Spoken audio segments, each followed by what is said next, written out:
அவனை வெளில வர சொல்லு. சரி வர சொல்றேன். அவனை வெளில வர சொல்றீ. வாயை மூடு. அவனை வெளில வர சொல்லு. அவனை வெளில வர சொல்லு. டேய் வெளில வாடா. வர சொல்றேன். மயிர் மாதிரி பண்ணாத. வெளில வர சொல்லு. சரி வர சொல்றேன். இது என்ன Dress? யார் அவன் உள்ள இருக்கவன்? உள்ள இருக்கவே யாரு?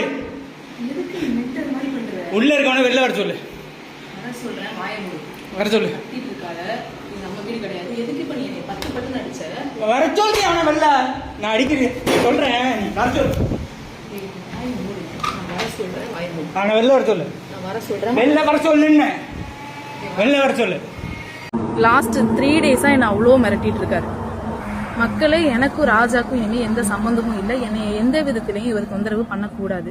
என்னை வெட்டிடுவேன், கொன்றுவேன் அப்படின்னு லாஸ்ட் 3 டேஸா என்ன அவ்வளோ மிரட்டிட்டு இருக்காரு. எந்தெந்த பொண்ணுங்க கூட அஃபர்ல இருந்தாங்களோ அத்தனை பொண்ணுங்க பேரையும் சொல்லுவேன். அதாவது எப்படின்னா, யான் பெற்ற இன்பம் பெருகை வையகம்னு அந்த பொண்ணுங்க பேரையும் சொல்லுவேன்.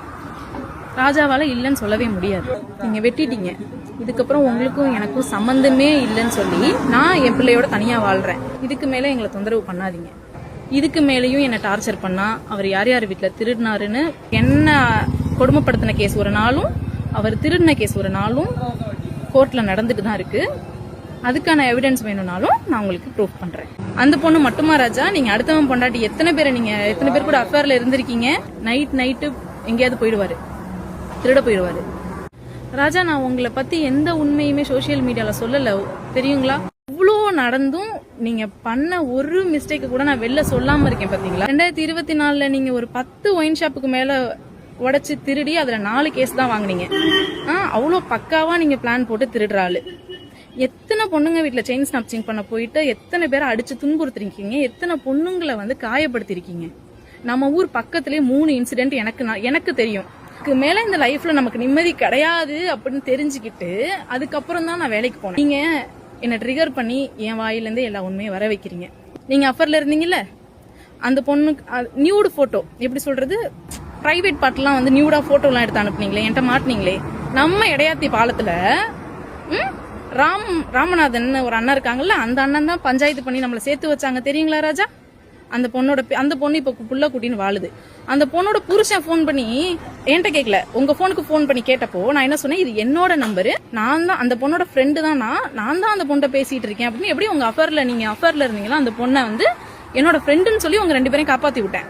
அது உங்களுக்கு அடுத்தவன் பொண்டாட்டியா தெரியலீங்களா ராஜா? அந்த பொண்ணு மட்டுமா ராஜா, நீங்க அடுத்தவன் பொண்டாட்டி எத்தனை பேர் கூட அஃபேர்ல இருந்திருக்கீங்க, எல்லாமே எனக்கு தெரியும்னு உங்களுக்கு தெரியும்ல. இப்போ வரைக்கும் உங்களை பத்தி எந்த உண்மையும் நான் சொல்லாம இருக்கிறதுனால மட்டும்தானே நீங்க இன்ன வரைக்கும் என் பொண்டாட்டின்னு சொல்லிட்டு இருக்கீங்க. இப்ப எல்லாமே சொல்லிட்டேன். எவ்வளவு நாள் திருட போயிருப்பீங்க?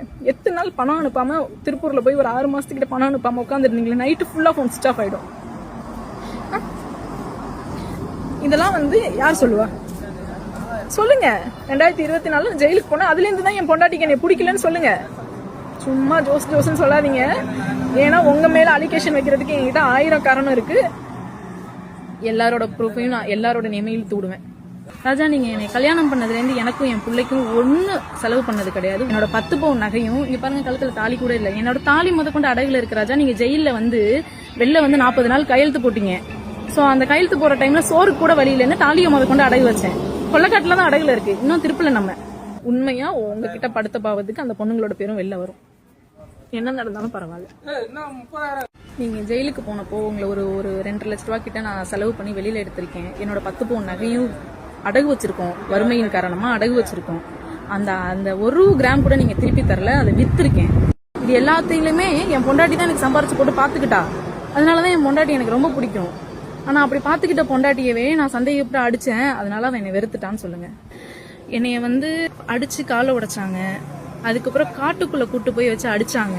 ரவுடியை கூட்டு போய் காவலுக்கு நிக்க வச்சுட்டு ஒரு காட்டுக்குள்ள கூட்டு போய் வச்சு அடிச்சாங்க, தஞ்சாவூர் மருங்குளம் கிட்ட.